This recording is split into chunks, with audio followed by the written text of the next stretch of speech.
The Mediterranean diet is filled with micronutrients. You get enough of your macronutrients, but the real beauty of this diet is you don't have a lot of this, factory foods.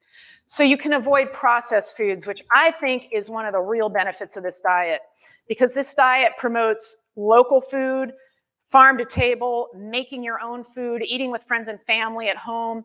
You don't want to be going and eating factory food, okay, that's been highly deconstructed, reconstructed, enriched. So enriched white bread, why do they say enriched? Well, because during the processing process of making white bread, they take out everything that's possibly beneficial about a grain, and then they add some of it back in at the end with like extracts. So that's why it's enriched. So that's not so good. Processing, pasteurizing, homogenizing, ultra-preservation, irradiation of food, mass-produced, deconstructed and rebuilt. At the end of the day, this kind of food is effectively just a calorie vehicle. There is no micronutrient value, no antioxidant value, really no nutritional value except for calories and maybe some macronutrients.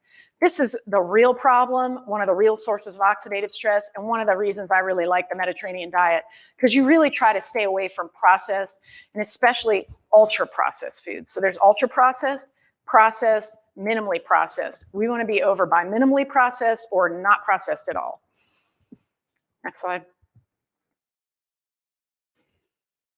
Okay, so I put this slide up because I was at a lecture once and I can't remember her name, but she called it Frankenfood, and that really stuck with me.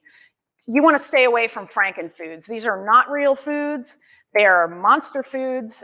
They have hydrogenated oils. They have high fructose corn syrup, which, oh, by the way, the FDA approved years ago and thought it was a great thing. And now all of a sudden everybody's backtracking and saying, oh, oops, maybe we weren't so right about that. High fructose corn syrup is one of the worst things in the world you can eat.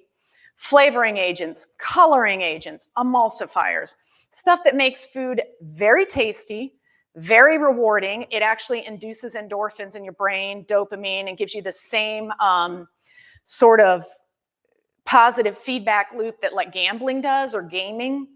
And these kind of foods are available constantly, they're available easily, they're everywhere, and they promote overconsumption. It's actually a great article out of the New York Times I referenced here, The Extraordinary Science of Addictive Junk Food. This is by design. All of this food was designed to make you want it more and more and more.